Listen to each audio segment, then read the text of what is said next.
The city for me is this large mass of humanity, basically, like talking back when I'm looking at the walls or the streets.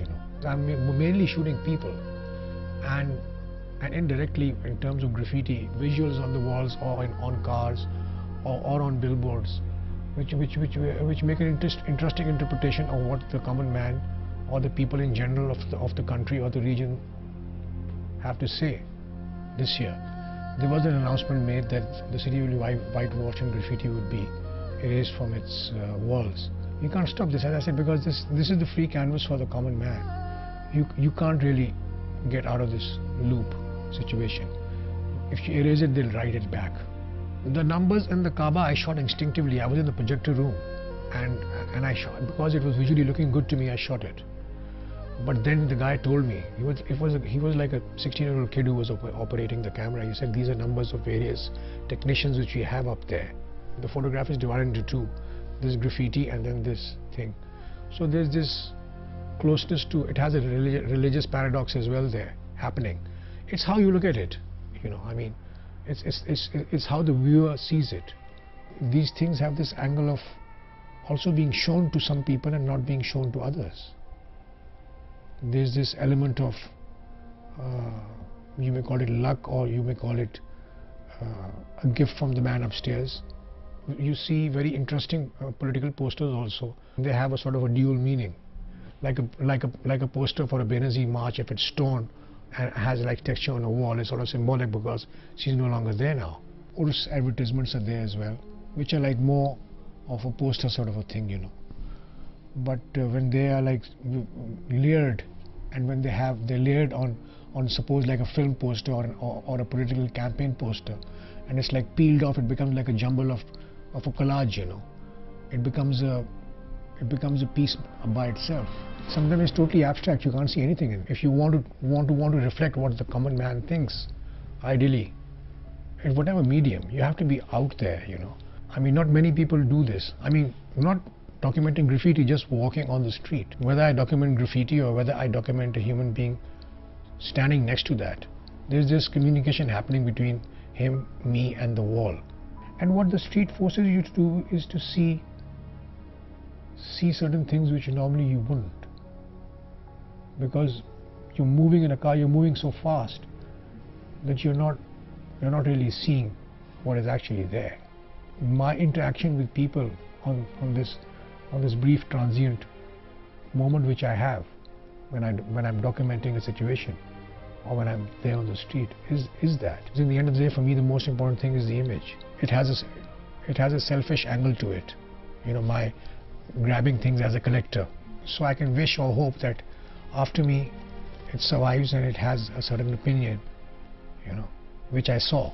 What I have collected in general, if you look at the city from that perspective, it's not that positive. Nobody is really happy. I don't know why. For some reason, the whole nation is constantly cribbing. This unsatisfaction is there from the top till the bottom. The emotions of discontent are like quite similar. There's mostly restlessness which prevails. I mean, maybe on an international level. It's the age we live in. It's just our fortune, maybe. Mumbai has the word bindas that they use all the time. Hell with you, bindas. There's a certain sort of bindas in the city. But we are too Karachi to even define a psyche for ourselves and too individualistic. I doubt that, we could all agree upon a word that we could all agree upon. That would really surprise me, being Karachiites. I mean, this city is all over the place at the same time. There are two sides to everything. Over here, let's see, in Karachi, you see a lot of frustration, anger, hostility and irritability, but at the same time, people are very active and they're trying to do things. It's not like they have given up. They're trying to make their ends meet. They're trying to get a second job. They're trying to get from one place to another despite the traffic, and they're not sitting at home and being helpless. You have to remember, Karachi is all about the Pakistani dream. It's a city where anything is possible. I've seen the city in the 60s, and I'm seeing it now. And there have been people who've been seeing it, saw it in the 40s. It's a totally different city now. It's like overcrowded, it's like bursting at the seams, and there's so much happening, there's so many people.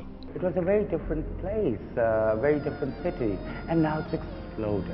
It's exploded.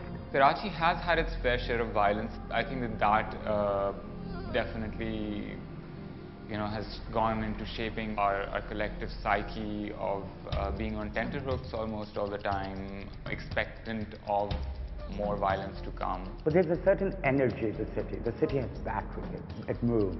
The city's seen so much blood and so much pain, but it still just goes on and on and on and on. There's a resilience in the people that makes them overcome the trauma of the persistence of violence, whether it's sectarian or political. And it's like a city which is layered, from the high to the low, where so many cultures and so many provinces converge for a living, because it's like a money-making hub, it's a commercial hub.